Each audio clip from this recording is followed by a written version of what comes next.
Selamat malam saudara-saudaraku yang terkasih dan seiman dalam Tuhan. Kembali kita bertemu bersama untuk menyiapkan diri mendalami lebih lanjut mengenai meditasi Kristiani. Dan kali ini temanya masih berlanjut, yaitu tema pemurnian. Jadi kita supaya makin hening, makin murni, makin fokus kepada Tuhan sendiri. Oleh karena itu, marilah kita siapkan hati dan diri kita. Kita pun menyampaikan doa pembukaan. Tuhan sertamu. Kiranya Tuhan yang Maha Baik menyertai kita dengan kasih-Nya. Maka kita pun menyampaikan seruan pembukaan kita. Dalam nama Bapa dan Putra dan Roh Kudus. Amin. Bapa Surgawi, bukalah hati kami akan keheningan hadirat Roh Putramu. Bimbinglah kami kepada misteri keheningan ilahi, di mana rahmat kasih-Mu memancar pada setiap orang yang merindukannya. Maranatha. Datanglah Tuhan Yesus.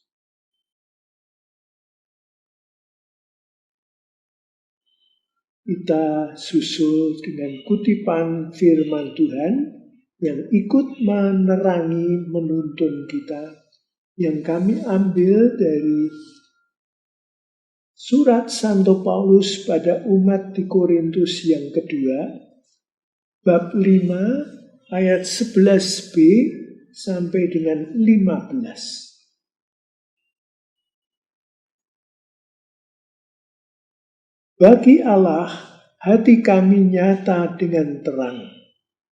Dan aku harap hati kami nyata juga demikian bagi pertimbangan kamu.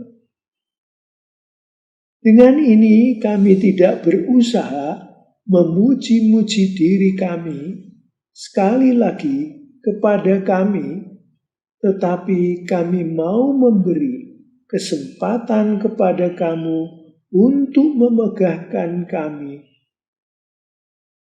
supaya kamu dapat menghadapi orang-orang yang bermegah karena hal-hal lahiriah dan bukan batinnya. Sebab jika kami tidak menguasai diri, hal itu adalah dalam pelayanan Allah, dan jika kami menguasai diri, hal itu adalah untuk kepentingan kamu. Sebab kasih Kristus yang menguasai kami, karena kami telah mengerti bahwa jika satu orang sudah mati untuk semua orang, maka mereka semua sudah mati. Dan Kristus telah mati untuk semua orang, supaya mereka yang hidup tidak lagi hidup untuk dirinya sendiri, tetapi untuk Dia yang telah mati dan telah dibangkitkan untuk mereka. Demikianlah sabda Tuhan. Syukur kepada Allah.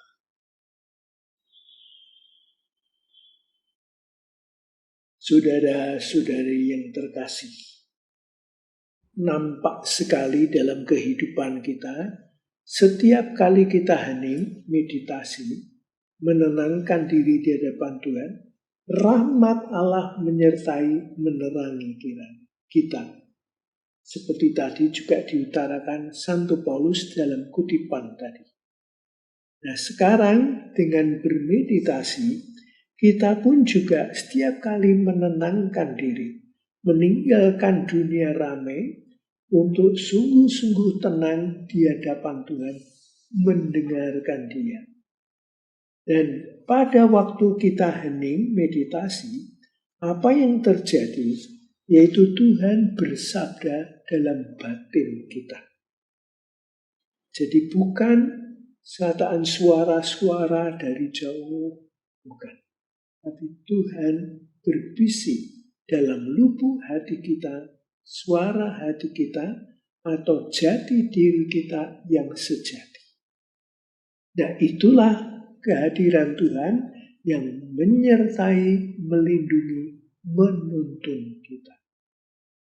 Oleh karena itu, kita masuk dalam permenungan kita, syukurlah Pater John Min dan banyak para pertapa itu tahu betul pengalaman-pengalaman rohani dan sering mereka membagikannya.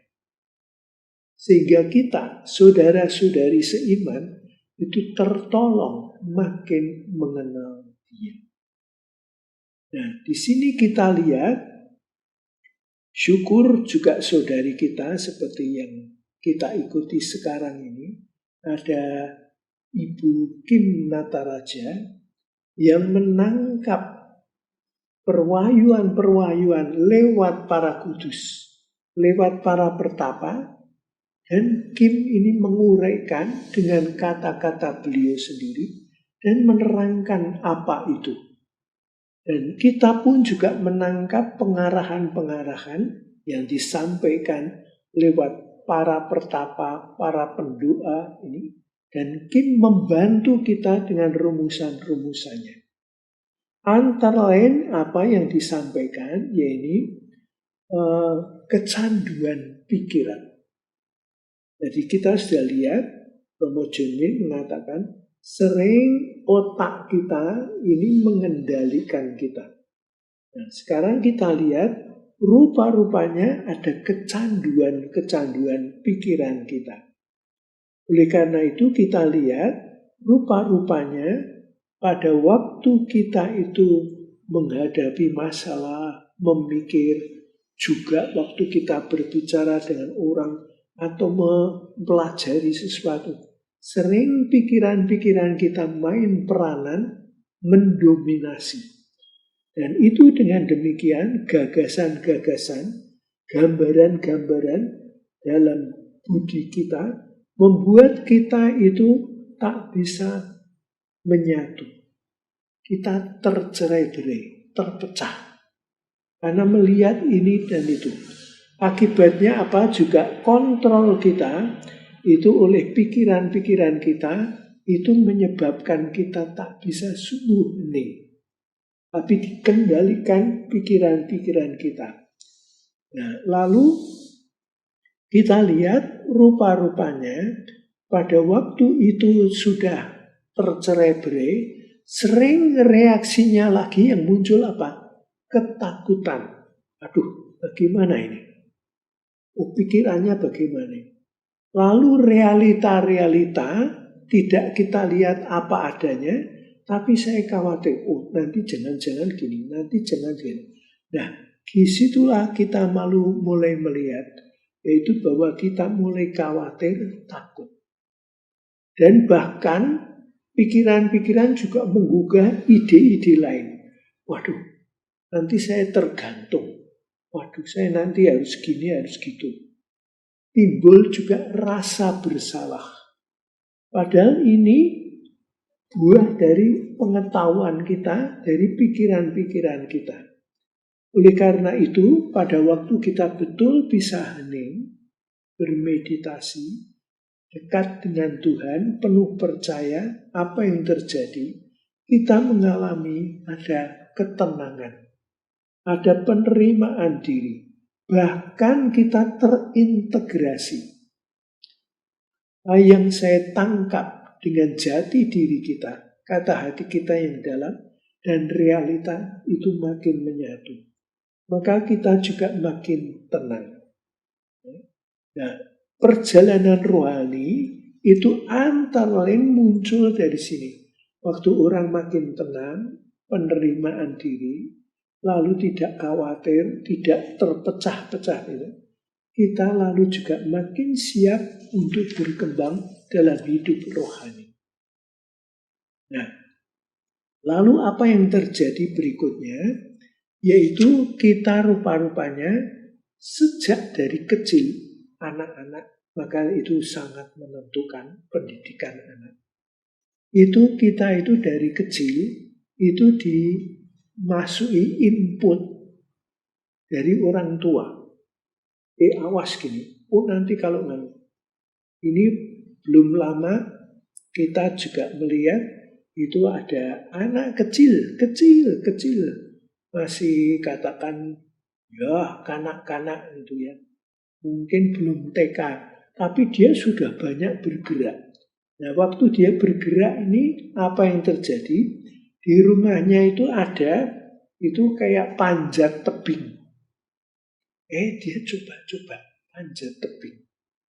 Nah, itu lalu kemudian ramai sekali reaksi orang, tanggapan orang. Anak ini nek jatuh. Kamu nek jatuh.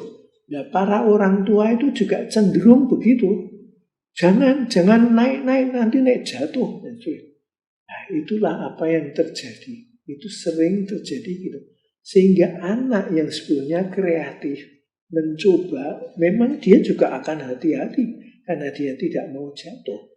Tapi ternyata waktu dia tidak ditakut-takuti, dia pun cukup bijaksana menemukan jalan bisa panjat dinding di rumahnya itu, bisa naik cukup tinggi. Nah, disitulah lalu kita lihat rupa-rupanya itu pikiran-pikiran kita itu bisa menghambat. Apalagi nasihat-nasihat, masukan-masukan yang menakutkan. Lalu anak tidak berani kreatif, tidak berani mencoba. Nah, begitu yang sama dalam perjalanan rohani. Waktu anak ditolong untuk makin hening, percaya pada Tuhan, dia pun akan kreatif, makin berkembang, mendekat pada Tuhan. Nah, di situ kita lihat rupa-rupanya keterbatasan-keterbatasan manusia akan teratasi karena Tuhan memang mau, dia pun mengalami perkembangan.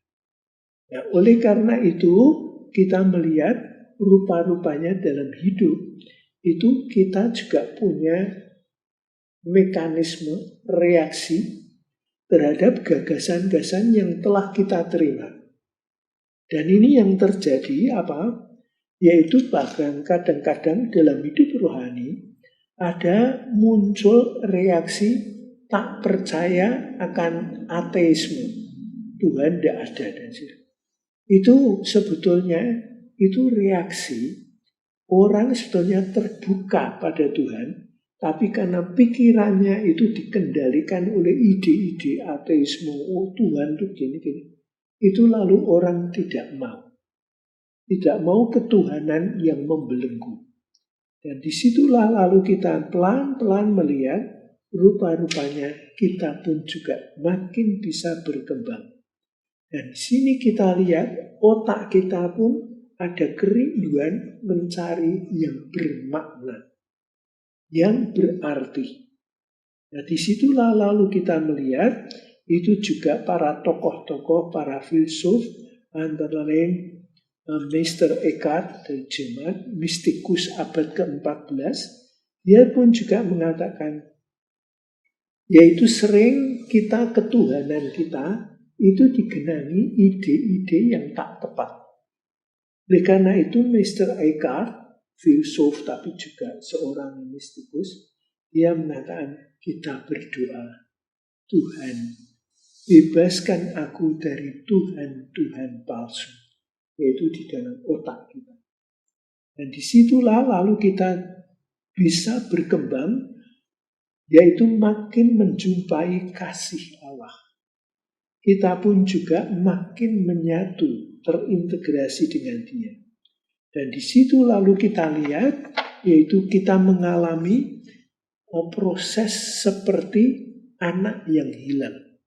Yaitu waktu terpaku pada Tuhan, yang ide-idenya sendiri, tapi itu bukan Tuhan.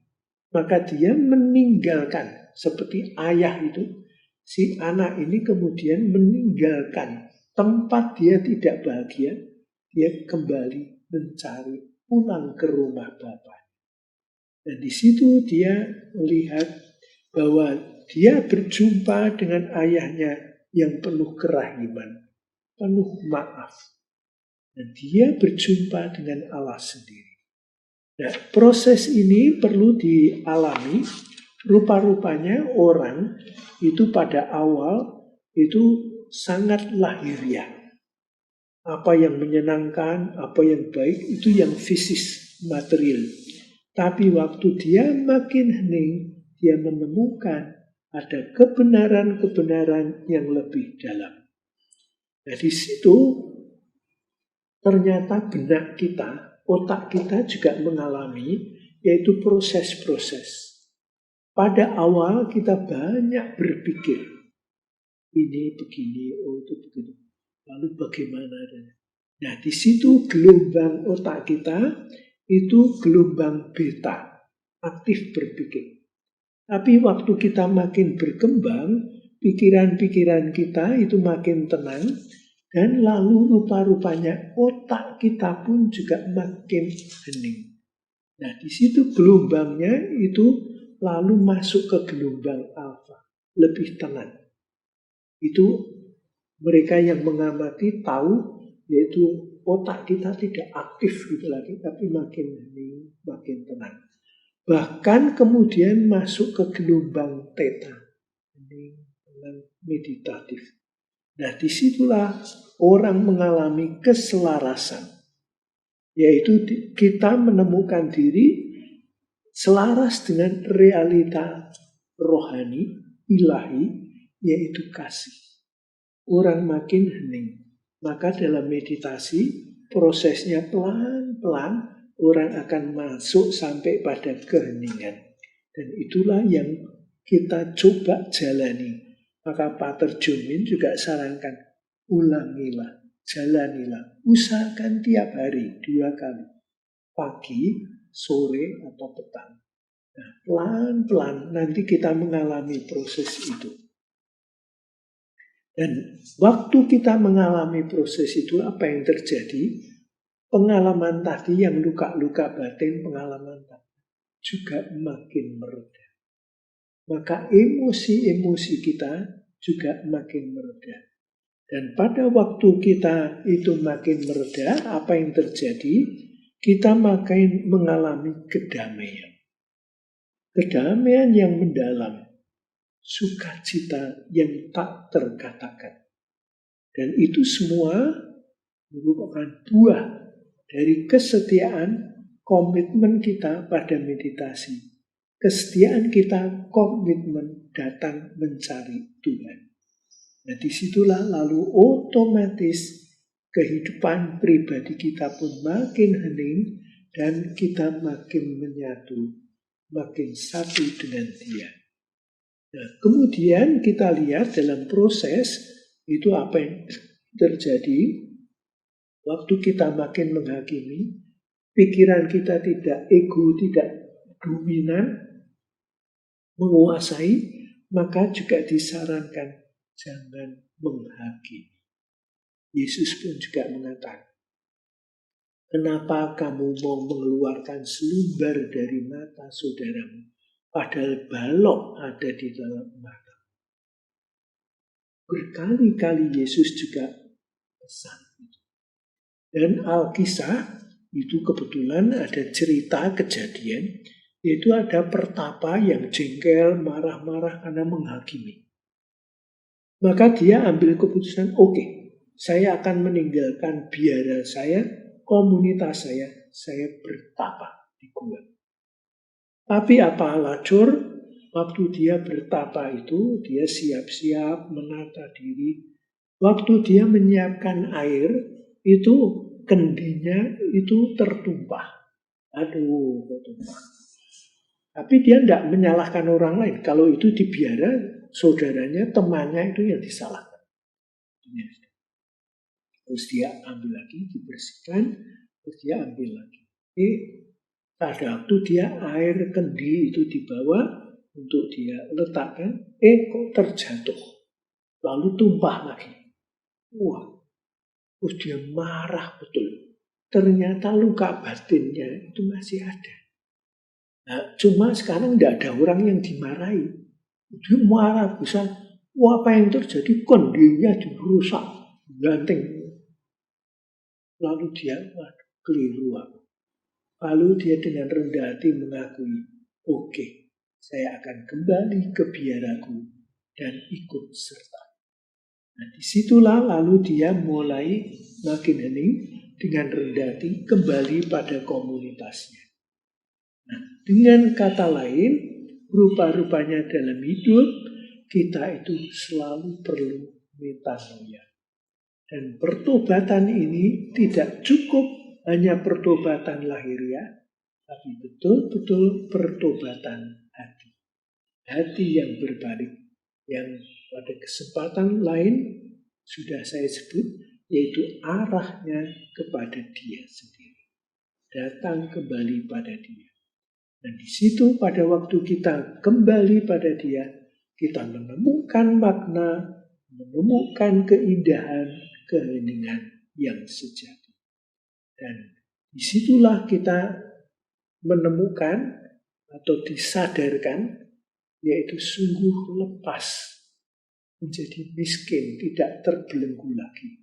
Dan Yesus mengatakan, bahagialah mereka yang miskin, karena mereka yang mempunyai kerajaan. Nah, itulah pertobatan sejati ke sana. Jadi bukan koreksi ini, maka harus. Nah, tapi dengan tenang terarah pada Dia. Semoga dengan terus bermeditasi pelan-pelan kita pun sampai pada proses kedalaman pertobatan yang sejati. Amin. Saudara-saudari terkasih, marilah pada akhir perjumpaan masukan-masukan ini kita kembali bersama-sama meluangkan waktu untuk hening di hadapan Tuhan. Biarlah Dia sendiri yang bersabda dalam hati kita yang terdalam. Untuk itu kita siapkan tubuh kita. Kita duduk tenang, tegak. Nafas kita tenang dan panjang, dalam.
Kemuliaan kepada Bapa dan Putera dan Roh Kudus, seperti pada permulaan, sekarang, selalu, dan sepanjang segala abad.